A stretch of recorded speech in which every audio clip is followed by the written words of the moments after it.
Good morning, my hoodlums. I guess that's the name I have settled on to call you all. My name is Hotttttt, so it's only right that y'all be called my hoodlums. So I hope you guys like it.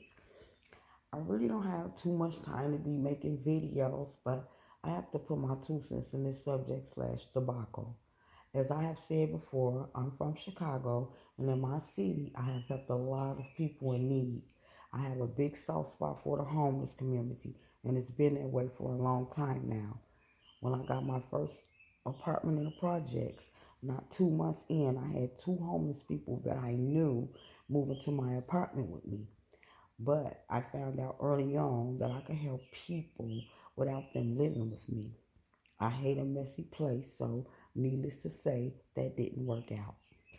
But I started helping people in other ways, like, for instance, I would give out clothes, blankets, and food. And my generosity didn't stop at the homeless people either. On my block, after I moved from the projects, I would cook and feed the people who had no families, mostly older people, and especially on holidays. I gave away hella money too.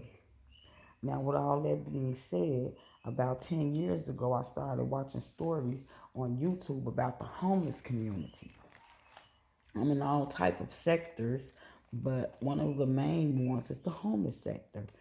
Being in that sector, I have come across many channels related to the homeless people and, you know, the the mental health crisis. I recently saw a comment I made from like 4 years ago from the channel Soft White Underbelly. That sector of YouTube led me to other channels also, such as Lost in Phoenix, Tales from the Streets, All Time Media, and Surviving the Streets, and many other channels related to the homeless crisis. So, about 2 years ago, when the channel was new, I started watching Atlanta Street interviews. At the beginning, I was like, okay, this is good. We have another person out here helping the people in need. Because on most of the other channels in the sector, people were really helping the homeless people. But soon enough, I found out that Marcus was not really helping the homeless people, but was only helping himself. So one day, I'm scrolling my YouTube feed and I see my cousin's face. I'm like, hold up. What is my little cousin's face doing on Atlanta Street interviews?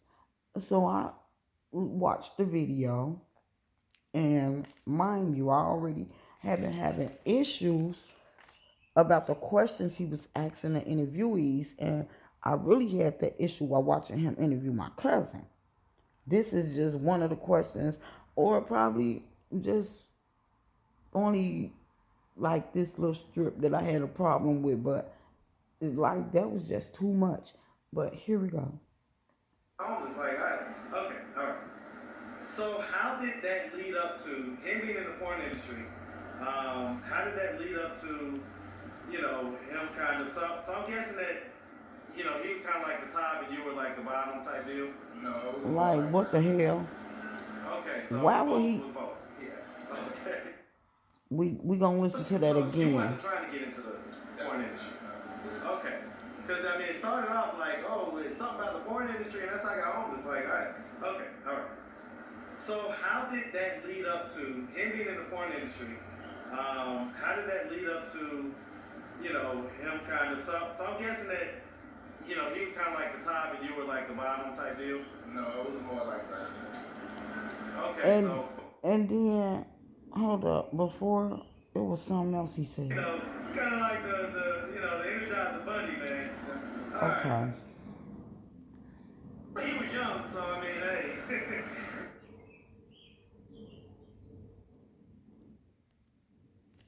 To that point. 3 years. And you didn't know that he was. I don't know, but I'm a person. I don't invade people's privacy regardless of. And you guys were still having sex? Yes. I mean, he was young, so I mean, hey, when you're that age, man, kind of like the Energizer Bunny, man. Yeah. All right, okay. Like, And you so see how my cousin look. Like, what the you were hell? saying that Like, you why was would he so say you that? wasn't Like, why trying to would get you into even the porn industry. comment on their sex Okay. life? Because I mean, it Like, started off like, oh, it's something about the porn industry, and that's how I got homeless. Like, okay, all right. So how did that lead up to him being in the porn industry? How did that lead up to, him kind of? So I'm guessing that, he was kind of like the top, and you were like the bottom type deal. No, it was more like wrestling. Okay, so both with both. Yes. Okay, I get it. Hey, we in Atlanta, man, so we understand the culture for the most part. okay, Marcus, how do you understand the gay culture? Just because you're in Atlanta do not mean you need to understand how they live and go about their life in bed. We all see the flamboyancy of that life on, the streets, on the outside, in the clubs, but in the bedroom, like, what happens in the bedroom with gay people.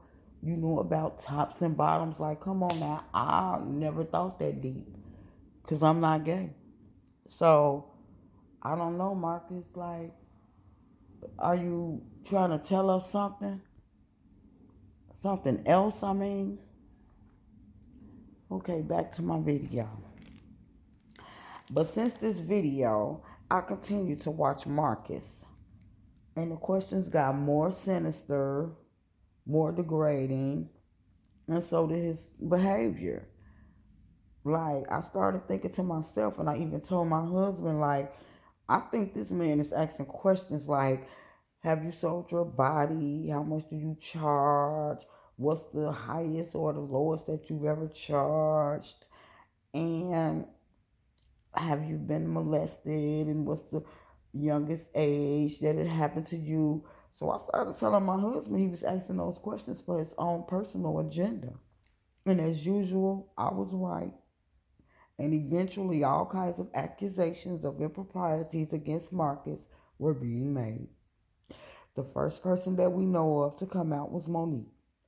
Monique said that she was basically manipulated by Marcus. They made the agreement that in exchange for sex, she could stay with him for a while to get on her feet. Well, excuse the paper, you all. I took down notes, so sorry. But after giving her a hallucinogen and having sex with her and more details in between, he kicked her out late the first night. Agreement broken. If y'all want to know more details, y'all can all go follow Monique at Sean Monique on YouTube, and you'll hear exactly what she have to say about Marcus. The next thing I noticed was his fixation with these two young guys named Josias and Chris. Instead of telling these young men that indulging in drugs and in sex without condoms, to strap up since they aren't practicing abstinence and don't really have a regular sex partner, to not have sex at all, and to don't do drugs. But instead, he laughed at these guys as if everything they say is funny when it's really not. He practically grew his channel out Josiah's acting an ass. And a boy can barely get $10 from Marcus now without him telling his whole life story and even making up lies when he don't have anything interesting that Marcus deemed funny or good content. The next person to come out against Marcus was Lolly or Layla. It was easy for Marcus to have people doubt her accusations because we all know Layla have mental health issues. And then he went on to throw in that she was a crackhead too, and bam, everybody started questioning her accusations. But we all know why Marcus tried to make it seem as if Lolly was lying. If you don't know, here's why. Well, Lolly said that she was having sex with Marcus in the Airbnb that he paid for. In the Airbnb that he paid for. She also said that Marcus told her to act like a little girl while they were having sex. And he recorded the whole thing. keep that in mind for when I really go in on Marcus' ass. But that's not for now, because when I really go in, that'll be later. Because right now I'm just giving you all a little background of the situation. So, after having sex with Lolly slash Layla, whom I forgot to mention at the time was only 18 years old, there was Yana J. Yana J was in Atlanta for reasons I don't know of. Marcus interviewed her, and he gave her his phone number at the same time, at the same as he did Monique, and he told her to call him if she needed him. Apparently, she needed him because she called. Long story short, Yana ended up moving in with Marcus for 5 months. Yeah, 5 months. Marcus even made her sleep and chill in his bedroom closet when his 2 daughters come to visit on the weekends. During the months Yana J lived with Marcus, she ended up getting preggers by the predator. He ended up talking to her to get an abortion and sent her packing back to Chicago. Then when she exposed him, he told everyone that she was also sleeping with the weed man. But if you want to know more details about Marcus and Yana J, you can go to Yana J's page on YouTube at Yana J. After Yana, there was Sonny, the ex-stripper who is also a double amputee. Okay. Marcus introduced Sonny to the scene with an interview that was supposed to be for Sonny's channel, but of course, he put it on his channel and then asked us, wouldn't it be a good idea if he took her out for good content? He ended up taking Sonny out on a date, and then for Valentine's Day, she went to St. Croix with him. They had a horrible time. I don't care what nobody say, not even him, not even her.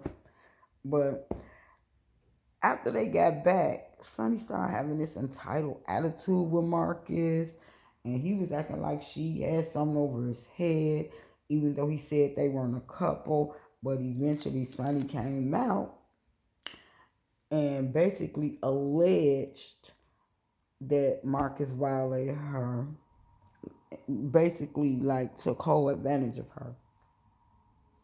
If y'all want to know the details in between, go follow Sonny at Solid Sonny on YouTube.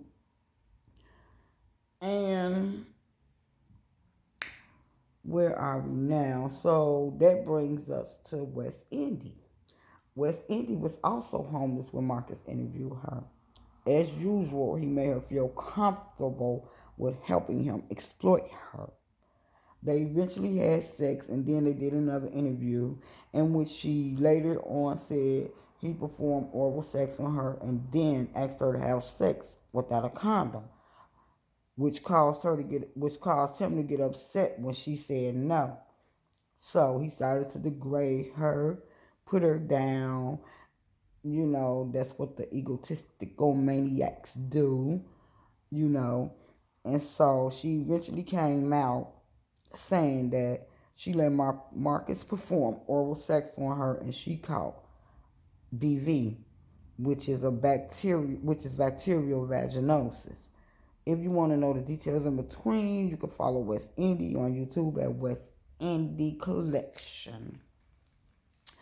So now that you're all caught up on that, I will be posting videos of all of these stories individually and giving you all my intake.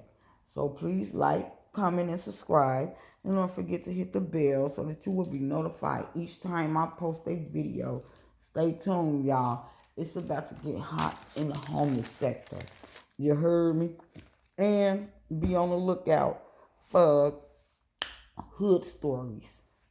I'll be coming with those soon. So, holla at your girl. Peace out. Bye.